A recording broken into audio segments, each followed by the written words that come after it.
Hi, I'm here at the Connecticut Trolley Museum in East Windsor, Connecticut, and today me and my family are going to participate in the Guest Motorman program. How are you? I'm Brian. Hi Brian, nice to meet you. You're going to be our instructor? All right. Yep. Excellent. We're going to be in that car right up there. Boston elevator car was made in 1924. Okay. Ran in Boston from 1924 to 1961. Oh wow. I worked for the MBTA in Boston. We have one of these in Boston. They don't run it anymore. But we ran it in Boston on charters, weddings and stuff like that and so on. So I run the system on a Type 5 in Boston. Great. Okay, these cars and so on. 5734. Stuffed and mounted now at Boylston Station. Yeah. This is called a truck. All rail vehicles, they're called trucks, whether it's a train or whatever and so on. And you've got two axles and a frame and the spring work and so on. Inside, just inside the wheels are the brake shoes. Okay. Okay. The brake shoes in this car, you have one this is going back to 1924 now, okay? One very large air cylinder under the car. And inside on each axle is a great big traction motor. It's a 600 volt motor that runs the car. Okay, these are resistors. Okay, and they're under the car. They look like a great big toaster, heavy duty toaster, which is essentially what they are. Okay. But they're outside because they get hot and they're cooled by the car going down the tracks. All right. Then you can see the linkage, all the rods and everything else going over to the brakes. Pole on the wire, the 600 volts DC that runs the car is in the wire overhead. Okay? Because if it trails and you're going through work like in the wire there, that's called a frog, where two wires come into one. Yep. If it's trailing, it will just guide it onto the one wire. So we always trail the pole. Here running here is the air compressor. Yep. Okay, the air goes the brakes and the door. Okay. Some people think that's the motor for the car. These are called motormen, you can tell. Their bellies. Thanks, Brian. When these cars were built, and when all trolley cars were built, they had motormen and conductors. Mm-hmm. The conductor was down the back end. People came in through the back door. They paid their fares. Right. This whole device, this whole electronic thing, was invented in the 1880s by a guy by the name of Frank Sprague. So they didn't have rheostats like volume controls and this kind of thing. They had to have a way to regulate the voltage. And what he does is he does it by steps. And this controller has sections in the controller. It's got like a sprocket here. So what that does is when you move this controller, it has a notch. It has another notch. And it has another notch. Okay. Okay. Bring it up. Just bring it to a notch. Okay. Okay. So it not only connects the motors in series, but it also brings the resistors in the same series. Pull that down. Right. Exactly. So now the motors are getting about 75 volts. They can handle that. Okay. Okay. So now we want to give it more voltage. We go to the next notch. So it steps it up more. And it's a pretty ingenious thing. But when you think about it, it's so simple. Now, do it with your left hand. Because that's the hand you're going to use. Okay, that's the easy part. Stopping is the hard part. Stopping is the hard part. How did you figure that out? This is a brake valve. Hopefully it won't roll. Good, okay. That's full release. Okay. That's full apply. Here are all the linkage going back and forth. So I'm going to come to this, and when I go to want brake, I just want a little bit. That just fills up the tank a little bit. See, now you've got 20 pounds. Okay? Just that little bit gave you 20 pounds. I want a little more. Oh wow. Okay. Okay? I want to bleed it off. See it? Yep. Okay. In the middle, this position here is called lap, L-A-P. The function of lap is to hold whatever air pressure you have in the brake pipe. Okay, so try it. Just release it all the way. And you can move that fast. You don't have to go slow. Now come to the center. Now just take a little bite and come right back. Okay. See it? It fills up really fast. Yeah, now take a little bit. And the same thing, if you don't come back to the center, it's just gonna bleed all the air that you got in there. So you gotta, just like that. And just feel how the car is slowing down. You don't need to look at the gauge. Most of these don't have that needle, they just have the one. Right. It's not done. Take a little more, just like that.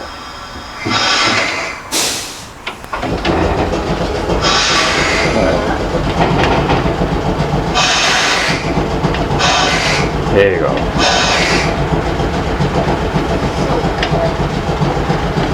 You just have to kind of feel where center is then. It's all feel. It's all in the hands. Right. Running this car, there's 20% knowledge here and 80% feel. Right. You educate your hands to run this car smoothly. Okay. Here we have a gong. Okay. Okay. Now, first thing you want to do is you want to put it in forward. Okay. Push. There you go. Okay. Okay. Hand on the brake. Okay. So you give 2 dings, release the brake. Take a notch again. Okay, shut off. Then you're going to stop right by that hole in the fence there. Okay. Go forward? Yep. Let it green light, go ahead. Okay, shut off now. Just gonna let it roll over the switch.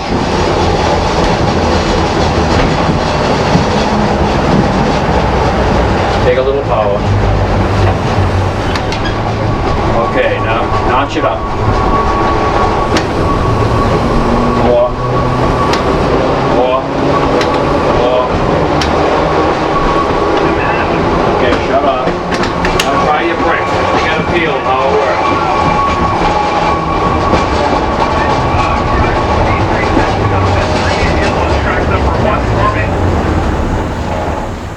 That's the Roger, we'll come in a little bit.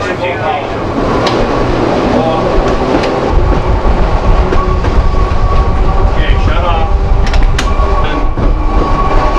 It says 5 miles an hour, so we're going just the right speed right now. We're just gonna roll into the siding. Okay.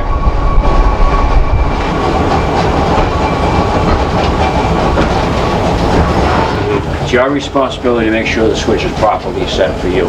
If the switch is 2 tracks coming into one, we call it a trailing point switch. As the flange stays on the inside, that's what guides the car from one track to another, is the flange.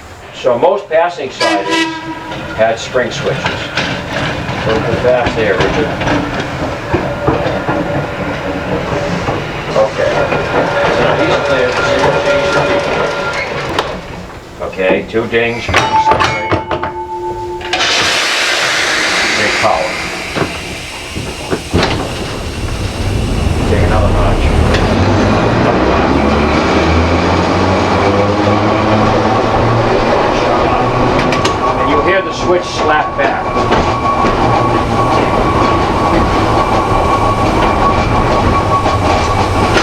Yep. Hear it? Yep. Okay, go ahead.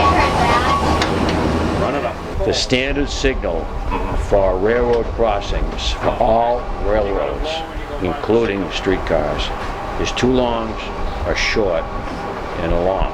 Okay. The last long is as you enter the crossing.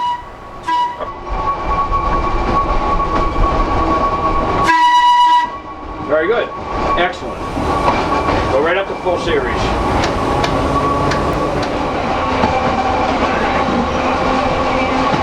Up there, there's a platform. Yep. Stop at the door right on the platform. Give it your best shot. You miss it, you miss it.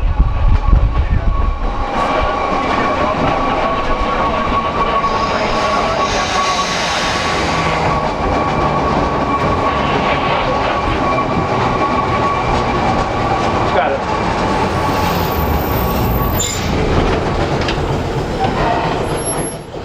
Excellent. You had it right. You had it right. It just what happened was you didn't go back to lap. Right. That's all. You did everything perfect. I gave the thumbs up and then all of that oops. then I lost that. But remember that when somebody wants to be a motorman, here is 5 consecutive Saturdays for about 4 hours each day. Learning the rules only takes about 2 hours. You know, you study the rules, you take a test, you pass the test. The rest of it is doing just exactly what we did. Getting used to it. Getting used to it. Very, very few people get it. You're doing very well. Thank you. Where some people just don't ever get it for about almost. Well, I think that's for regular cars too, though. Okay. Yeah, but I mean, you're doing really well. Okay, let's go. Ding, ding. Go out from under the hook. Under the wire. Put down. Walk over.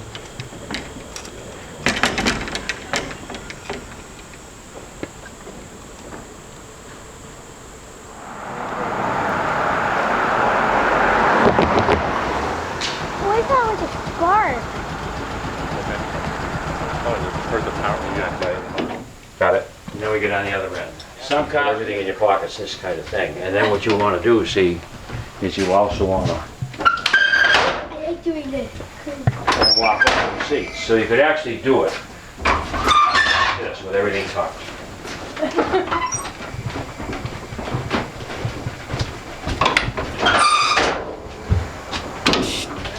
And whenever you put the brake handle in, you automatically put it in full fly.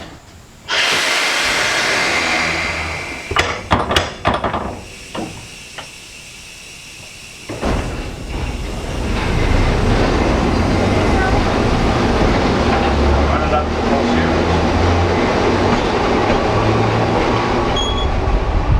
Okay, shut off.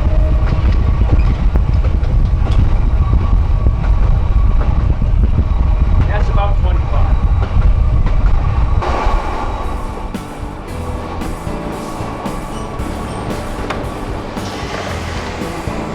Perfect.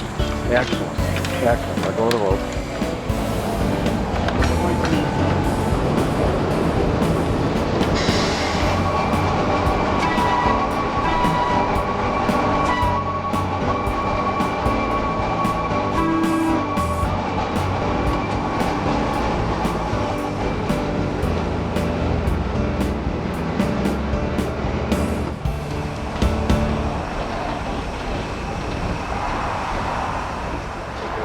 So anyway, Thank you, sir. you are all set. Thank you. Thank you. It was excellent.